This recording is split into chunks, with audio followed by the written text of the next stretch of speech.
Why is the native class 2 or more times faster than the traditional NgClass? Before we dive into the technical breakdown, we need to address why this performance gap exists in the first place. In modern web development, every millisecond of execution time impacts the user experience. And Angular has traditionally relied on NgClass to handle dynamic styling. However, with the latest updates and the shift toward more efficient rendering patterns, the native class binding has emerged as a significantly faster alternative. And we are going to look at specific benchmarks that demonstrate how native class bindings can achieve speeds 2 times or more faster than a traditional NgClass directive.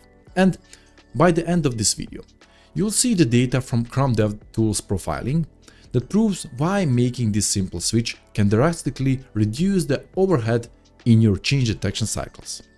We'll compare the memory footprint and the execution speed of both methods so you can make an informed decision for your high-performance applications. So now let's start by understanding why NgClass, while convenient, introduced overhead. Historically, NgClass was a directive that Angular used to manage CSS classes dynamically. While it abstracted away some complexity, it also added an extra layer of processing. Every time your component's state changed, NgClass had to evaluate it and expressions and potentially create new objects, and then instruct Angular's renderer to update the DOM. This process, especially in complex components or lists, could lead to the performance bottleneck. We can look at this as having like a middleman for every single class update, and that middleman adds small but cumulative delay. And this is where the generate more code aspect comes in, mentioned in Stack Overflow discussions. The directive itself adds to the bundle size and the runtime processing. And now, how do we actually see the performance difference? This is where Chrome DevTools profiling, as well as Angular DevTools, becomes your best friend. We can run a simple application that I created just for the needs of this video. And you can download it from my GitHub code, and the code is actually, and link to this code is actually in the description of this video. So, as you can see here, well, let me show you that. Here's this application as a benchmark. I don't see it. Yeah, this is a benchmark, and also on the side here in the this is just this file that I created here, and this was just like a blank Angular CLI generated code actually here. So into this benchmark, we have this component here, and this is actually, let's start from the beginning. So it's an app benchmark, as you can see here, and we have this class that is our template, and we have two options here. Actually, we have buttons to toggle mode, where we are switching to class mode or NgClass here, and also we are triggering update and counting it. So we'll just be able to see how is it actually behaving in the Chrome DevTools. And we are seeing our current mode here. Then here's the thing here.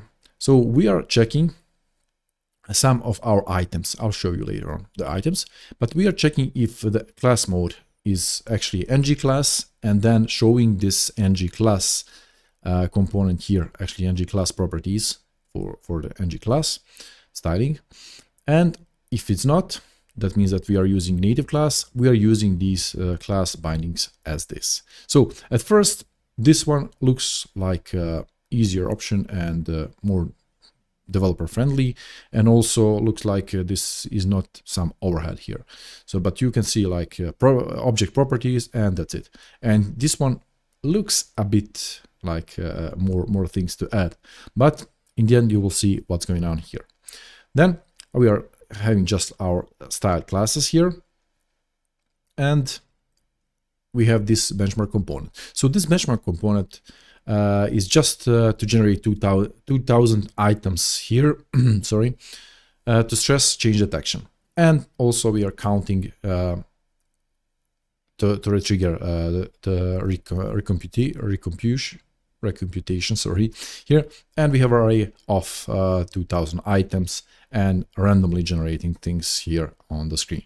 So now I'm gonna open our browser here, with this application running inside of it.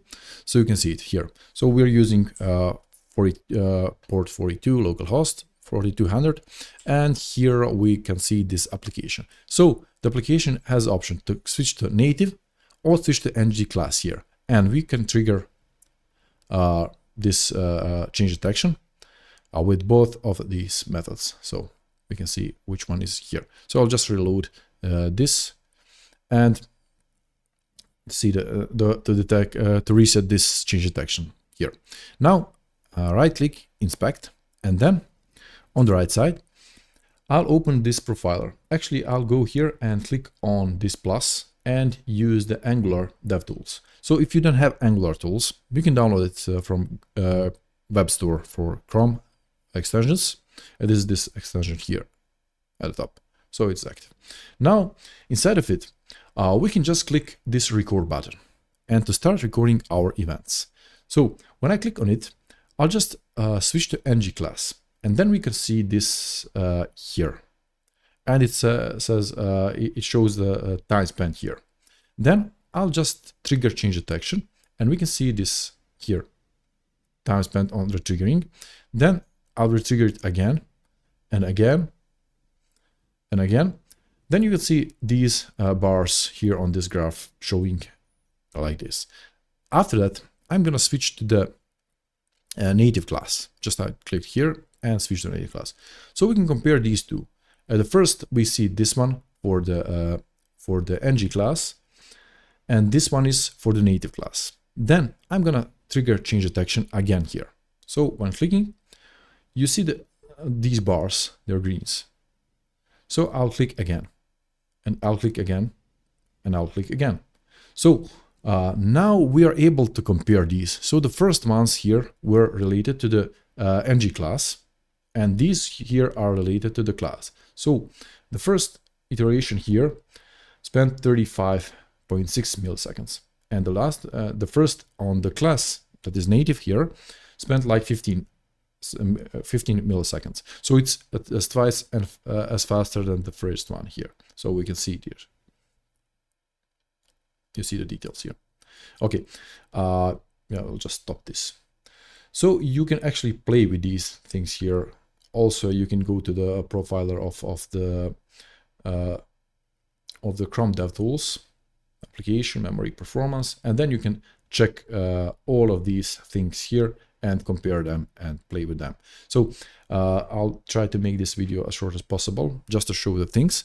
And also, if I haven't mentioned, the code for this application that I show you is actually on my GitHub, and I'm providing you with the link. So we could see the differences right now in the profiler there. But we know the speed is cool and all, but there's this other thing, memory.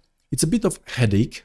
See, NgClass isn't exactly breaking your app on its own, but it's messy. It keeps making these tiny temporary objects every time it checks for changes. If the browser gets lazy and doesn't throw that trash away fast enough, your app starts feeling heavy.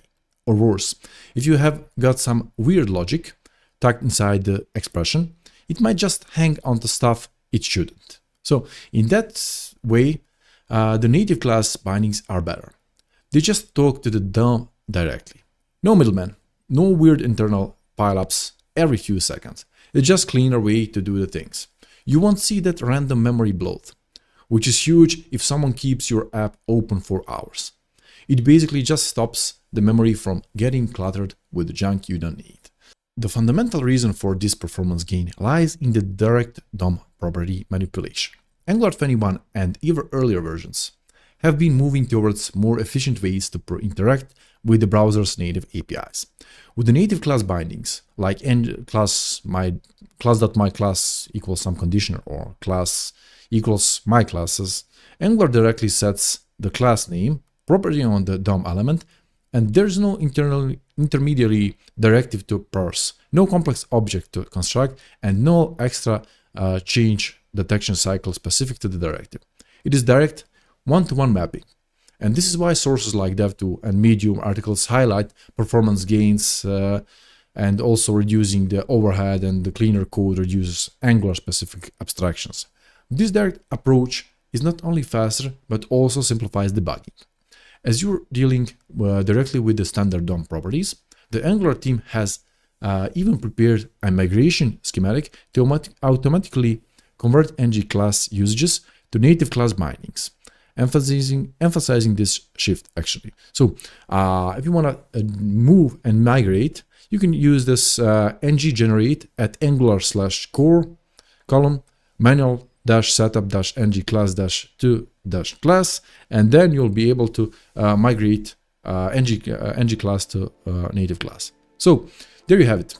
The move to native class binding in Angular 21 is more than just syntax change.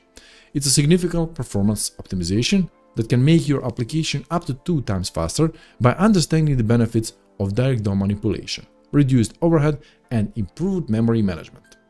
You're now equipped with to write more efficient Angular code, let's say, and the Angular team is actively encouraging this shift, even providing migration tools. This is a clear indicator of Angular's commitment actually to being a cleaner, faster, and signal-driven, and now back among the most innovative front-end frameworks in 2026.